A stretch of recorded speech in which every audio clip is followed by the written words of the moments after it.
With today being a certain holiday, I figured it'd be a good opportunity to talk about something that I love, which is guns. So, with everything happening over in Eastern Europe right now, I figured we could talk about the firearms that those two countries are using currently in the sense of their military, as well as what the civilians in that area can expect to encounter during an SHTF style crisis that looks like it could unfold at any point in time. And in this discussion, when talking about the firearms of choice from those areas, we'll probably learn some things about SHTF prepping for ourselves, even here in the United States.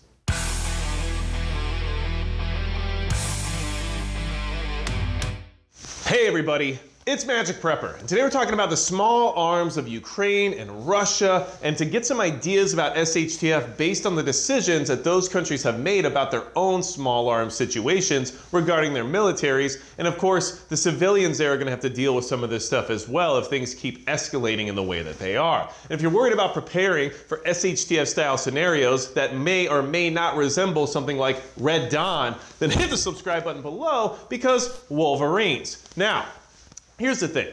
There's a lot of logistics that led to a lot of the decisions on either platform or ammunition changes that these countries have made. And that should definitely give us some insight as to our own decisions when it comes to self-defense here in the United States. Because with a lot of talk going on right now with the next generation weapons program and everything else that we're seeing in regards to maybe dropping the 5.56 or dropping the M4, or who knows what else is going to happen, this conversation can enlighten us to some of those concepts based on what those countries have done in their own similar situations. So, first and foremost, let's talk about Ukraine, okay? Right now, their primary rifle is the AK-74, which is obviously a great choice in many ways, but has been around for a very long time. So not necessarily an antiquated design, but it is something that could use some improvement. Now, a lot of what you see in these ex-Soviet nations is that they have surplus stocks of AK-74 rifles, as well as AK-47 rifles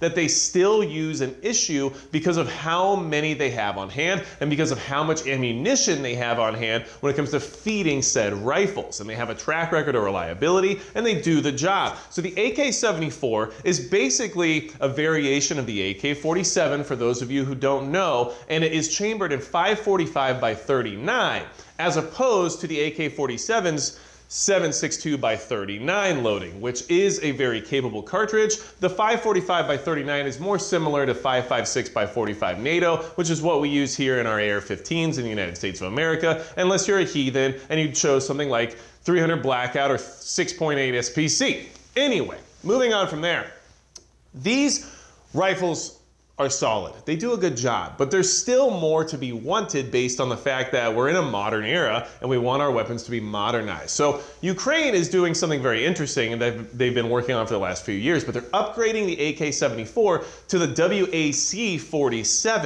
And what's interesting about that whole situation is that the WAC-47 is basically an M4 carbine that's chambered in 7.62 by 39.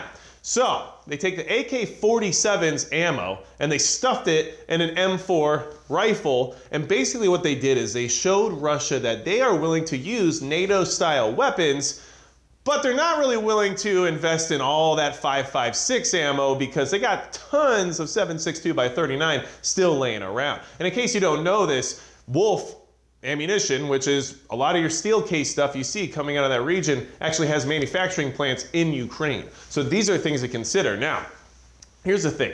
The WAC-47 is probably a good choice because you get all the ergonomics and all the user friendliness of the M4 platform, and for those of you who don't know, that's basically your AR-15, but with the 7.62 by 39 cartridge, so you do get that little bit of extra penetration and power when it comes to that 30 caliber bullet, but in reality, it's probably just a logistics thing to say we have all this ammo on hand, it does the job, we want a more modern platform for our rifle, but we've got all this ammo. So here we are. Also, it is regional. If you think about it, that is one of the most prevalent forms of rifle ammunition in the entire region of that area, especially if you talk about the rest of Asia as well as anywhere in Eastern Europe.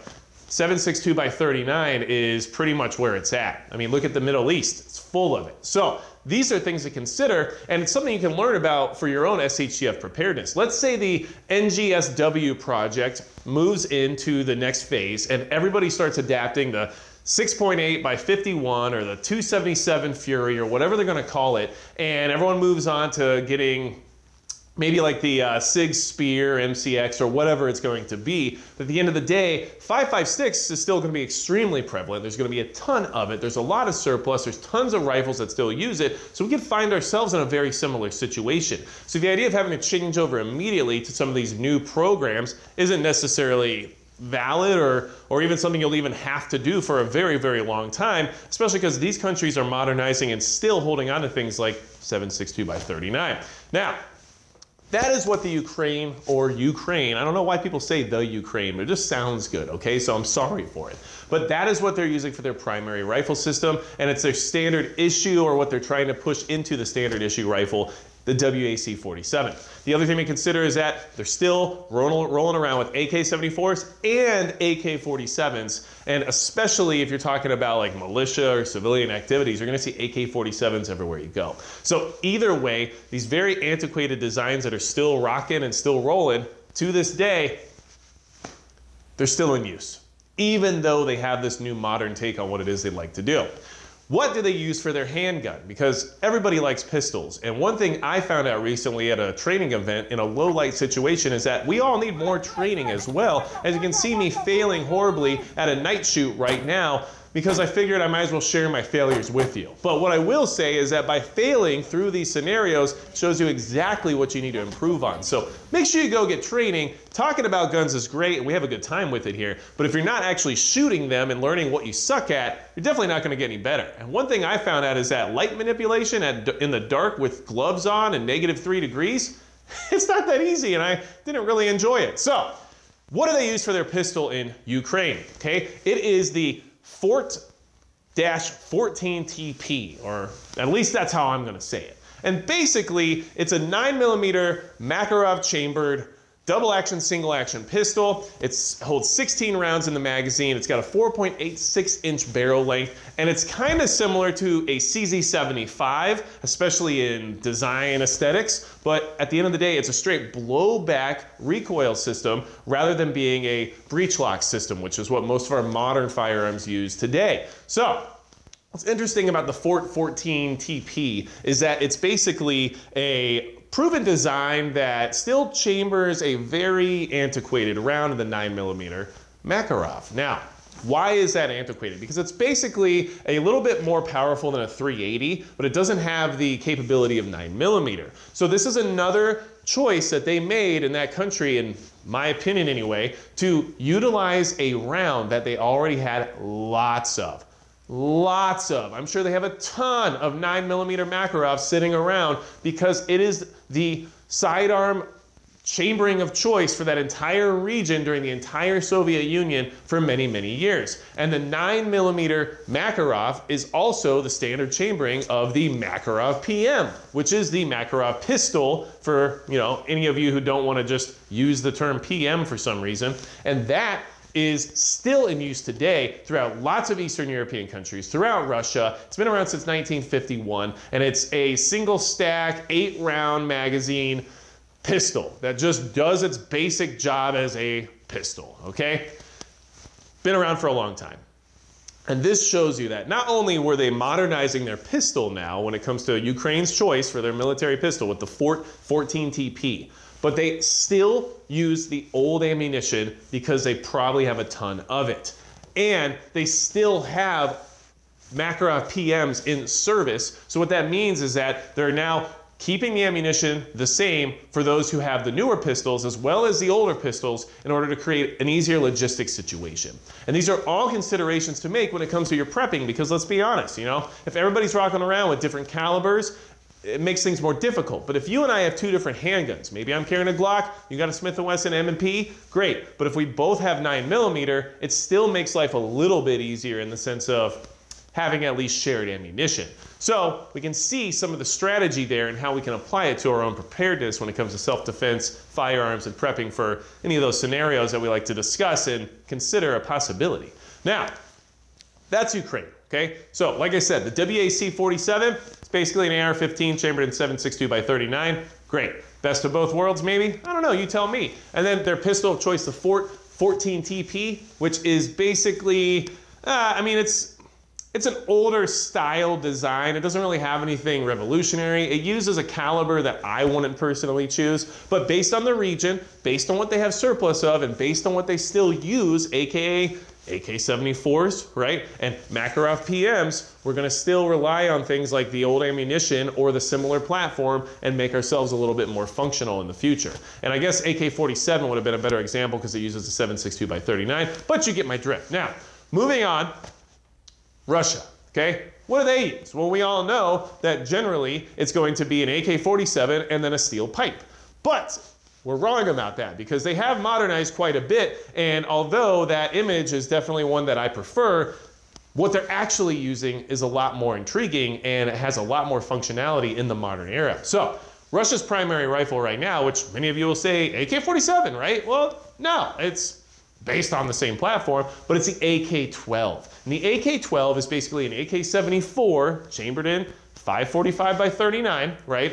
But it is modernized and it has everything you would want out of your AR-15 basically, but in an AK package. So it's gonna be easy to mount optics on, mount lights on. It's got all of the mounting solutions that we rely on in our M4s now. And it also has adjustable stocks and everything else that you want in a modern fighting rifle. So the AK-12 is the next generation of AK platform rifles that Russia is now using as their standard issue. And there's really nothing wrong with it. In fact, if everybody could get a Russian AK-12, I'm sure they would try to, but obviously there is a weapons ban of importation from weapons directly from Russia. So we have issues with that, but that is what Russia's using. And at the end of the day, that still means that that 545 by 39 is going to be prevalent in that area, and it's still doing the job because it's basically the Russian equivalent of 5.56, and we all know the idea of small bullets with a lot of velocity, bringing a lot of energy with them, and doing the job in many, many ways.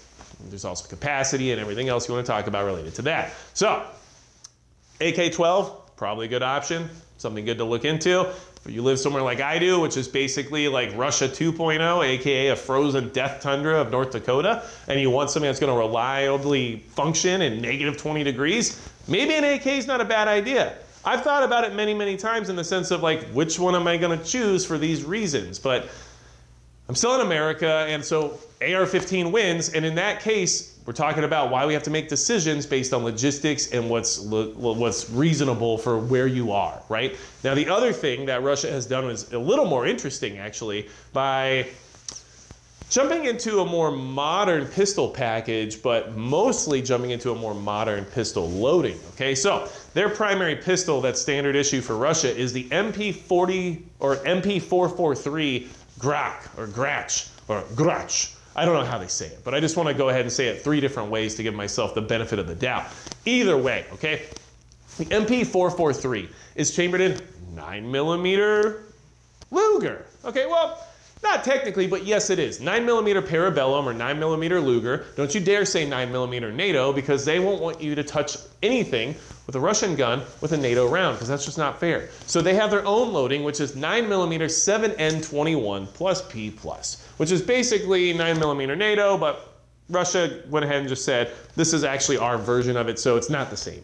Great. Either way, they will chamber other 9mm standard rounds in the sense of 9mm Luger, and so they've moved on past the 9mm Makarov, which is probably a good thing because, like I said, it's just a little bit better than a 380, and that's not really what you want in like a duty pistol, is it? So at the end of the day, Russia has definitely modernized. Now the MP443 is still lackluster in many ways, especially in comparison to things like the Army's adaptation of the SIG P320 here in the United States. Now, you can hate on the 320 all you want, but at the end of the day, we have a striker-fired pistol with a rail system with all the modern features you would want, including the ability to mount optics and everything else, on our new standard issue pistol versus what Russia has, which is basically still an old design, very similar to a Smith & Wesson 3rd generation pistol. And if you're not familiar with that, basically you still have your breech lock, short recoil operation, double action, single action pistol. It holds 18 rounds, has a 4.4-inch barrel, and it has all the things you would want in a modern pistol, but doesn't have a rail, it doesn't have the optics mounting capabilities, it doesn't have some of the modern things that we're getting used to here in the Western world. So either way, at the end of the day, the biggest thing that they did was drop the 9mm Makarov for the 9x19, which is a big deal because it is a better round in many ways, at least when you look into terminal ballistics and velocity and everything else, and there's not a huge weight difference, so there's not much sacrifice there in the sense of having to carry more weight or anything like that to have more ammunition, and it doesn't really change the capacity either once you move into the double stack round. So, or double stack realm, I guess is what I was trying to say. So at the end of the day, both countries are modernizing. They're taking different routes, but they're still basing a lot of those decisions on what they had in surplus, what's regionally available, and what has been proven to work over time when it comes to not only ammo selection, but also platform selection. So you have one country that moved to an M4 or AR-15 style platform, but maintain the same ammunition that they have stockpiles of. I guarantee you Ukraine has so much 7.62x39. And then you have another country who has just improved their AK platform to the point of being still very relevant in the modern era, while also moving to a 5.45x39, which has been around for a very long time, but is still the better concept of an intermediate cartridge, aka something that goes fast and doesn't weigh much and is easy to carry a lot of, and at the same time providing a lot of the things the AK-74 was lacking in regards to optics mounting, lights, everything else that you can do easily on your M4 or AR-15. So what we have learned from this is that those things matter. And so when you're choosing your firearms and your ammo for your situation, keep all of that in mind, especially with all this talk about the NGSW program, changing ammunition, changing platforms, who knows what the military is going to actually do. But at the end of the day, that doesn't mean you have to go out and get all that stuff right away. You might want to, especially if you're like me and you're just like, oh, that looks fun, let's do it. And then you realize later you should have probably paid your mortgage. But what I'm trying to say is that these countries are figuring it out as they go. And even though they have all these new modern improvements, they still have guys walking around with Makarov PM pistols with 8-round single stack capacity of 9mm Makarov, which is not very powerful at all. Which also goes to show you that the capability of your 1911 with 7 or 8 rounds of 45 ACP in a single stack package is probably still relevant based on what they're still allowing their people to do as well. Just because we have modern options doesn't mean the things that have worked in the past don't work anymore. It just means that there's more options and more things to concern yourself with when you're trying to go to bed at 3 o'clock in the morning and your brain keeps moving to say whether or not you should have that trigger upgrade you've been thinking about for the last 6 months. So, I thought this would be a good conversation, especially based on what's happening over there. Give you some ideas about what the people there will encounter when it comes to small arms situations regarding AK-74s, AK-47s, WAC-47s, AK-12s. Now we're talking about 14 TPs, which you probably never heard of before until now, as well as MP443 Grax, or Grax, or Grax. You tell me. You might not have heard of that either. But either way, this gives us some ideas to what we can expect here in the modern world when it comes to warfare in an urban environment and how we can plan better for ourselves. And I thought this was a good way to do it. Hopefully you enjoy yourself today. I love guns, which is why I felt like making a video about that. Just made sense on such a holiday as today. And that is going to be it for Magic Prep.